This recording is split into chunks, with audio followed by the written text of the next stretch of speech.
Hi అండి, నమస్తే. Welcome to my channel. ఈరోజు వీడియోలో రెసిపీ వచ్చేసి చందువ చేపల ఇగురు. ఈ చందువ చేపలు అనేది పిల్లలకి చాలా ఈజీగా తినగలరండి, ఎందుకంటే ముళ్ళులు అనేది తక్కువ ఉంటాయి. ఎలా చేసుకోవాలో చూద్దాం రండి. ఫస్ట్ మనం నీట్గా వాష్ చేసి పక్కన పెట్టుకోవాలి. ఈ సైజులో కట్ చేసి పెట్టుకోవాలి. 1 కప్పు ఆనియన్ పేస్ట్ తీసుకోవాలి. స్టవ్ ఆన్ చేసి ప్యాన్ పెట్టుకుని కొంచెం ఎక్కువగా ఆయిల్ వేసుకోవాలి. ఆయిల్ మంచిగా హీట్ అయిన తర్వాత 1 కప్పు ఆనియన్ పేస్ట్ అనేది దాంట్లోకి వేసుకొని ఒకసారి ఆయిల్లో బాగా మిక్స్ చేసుకోవాలి. ఈ ఆనియన్ పేస్ట్ అనేది పచ్చివాసన పోయేదాకా వేపుకోవాలి. అలానే ఒక 5 to 6 పచ్చిమిర్చి మధ్యలోకి చీల్చి వేసుకోవాలి.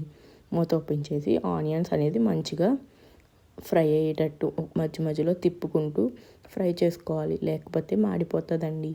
ఇప్పుడు ఫ్రై అయిన తర్వాత మనం కట్ చేసి పెట్టుకున్న నీట్గా వాష్ చేసి పెట్టుకున్న చేప ముక్కల్ని వేసుకోవాలి. నేను చూపిస్తున్న విధంగా ఇలా ఒక్కొక్కటి పేర్చుకుంటే వెడల్పాటి గిన్నెలోకి చేసుకుంటే ముక్కలు అనేది విరిగిపోకుండా బాగా వస్తుందండి. ఇప్పుడు నేను టేస్ట్కి సరిపడా కారం వేసుకున్నాను. కారం అలానే మీ టేస్ట్కి తగ్గట్టుగా మీరు కారం వేసుకోండి. నేను ఒక 1 టేబుల్ స్పూన్ కారం వేసుకున్నాను. ఒకసారి బాగా మిక్స్ చేసి దానికి పట్టేటట్టు మిక్స్ చేసుకోవాలి. ఇప్పుడు నేను ఒక 1/2 టేబుల్ స్పూన్ సాల్ట్ వేసుకుంటున్నానండి. సాల్ట్ కూడా వేసుకుని అలానే చిటికెడు పసుపు కూడా వేసుకుని ఒకసారి బాగా కలుపుకోవాలి.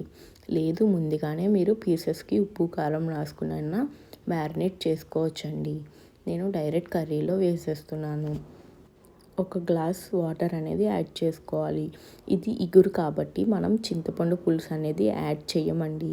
నేను చూపిస్తున్న విధంగా స్లోగా పీసెస్ కింద నుంచి మిక్స్ చేసుకోవాలి, లేకపోతే పీసెస్ అనేది విరిగిపోతాయండి. లేదా మీరు గిన్నె అంచును పట్టుకుని మిక్స్ చేసినా పర్లేదండి. మనం ఈ ఫిష్ కర్రీకి సపరేట్గా మసాలా అంటూ ఏమీ యాడ్ చేయాల్సిన అవసరం లేదండి. నార్మల్గా మనం చికెన్ కర్రీకి మటన్ కర్రీకి ఎలా అయితే కుక్ చేస్తామో ఏం మసాలా వేస్తామో అది వేస్తే సరిపోతుంది. నేను ఇక్కడ 1 టేబుల్ స్పూన్ అల్లం వెల్లుల్లి పేస్ట్ వేసి మంచిగా గరిటెతో మిక్స్ చేస్తున్నాను. మూత పెట్టేసి ఒక 5 to 10 మినిట్స్ లో ఫ్లేమ్లో కుక్ చేద్దాం. మంచిగా బాయిల్ అవుతుంది కదా, ఒకసారి బాగా గిన్నెని మూవ్ చేసి ఒక 1 టేబుల్ స్పూన్ గరం మసాలా, మనం హోమ్మేడ్ గరం మసాలా కానీ బయట మసాలా కానీ ఏదైనా ఒక 1 టేబుల్ స్పూన్ వేసుకుని బాగా మిక్స్ చేసి మూత పెట్టేసి ఆయిల్ ఫ్లోట్ అయ్యేదాకా కుక్ చేసుకోవాలి. చూడండి, పర్ఫెక్ట్గా ఆయిల్ అనేది ఫ్లోట్ అవుతుంది. ఇప్పుడు ఒక 2 మినిట్స్ తర్వాత మూత ఓపెన్ చేసి చూడండి, మంచిగా బాయిల్ అవుతుంది కదా, అంటే నాకు 18 మినిట్స్కి కర్రీ అనేది పర్ఫెక్ట్గా కుక్ అయిపోయింది. ఇప్పుడు మనం చాప్ చేసి పెట్టుకున్న కొత్తిమీరతో గార్నిష్ చేసుకోండి. కొత్తిమీర అంటే ఇష్టం లేని వారు ఇది స్కిప్ చేసుకోవచ్చు, కానీ కొత్తిమీర వేయడం వల్ల చాలా టేస్టీగా ఉంటుంది. వేసుకుని స్టవ్ ఆఫ్ చేసేసి వేడివేడిగా అన్నంలో వేడివేడి కర్రీ వేసుకుని తింటూ ఉంటే సూపర్ ఉంటుందండి.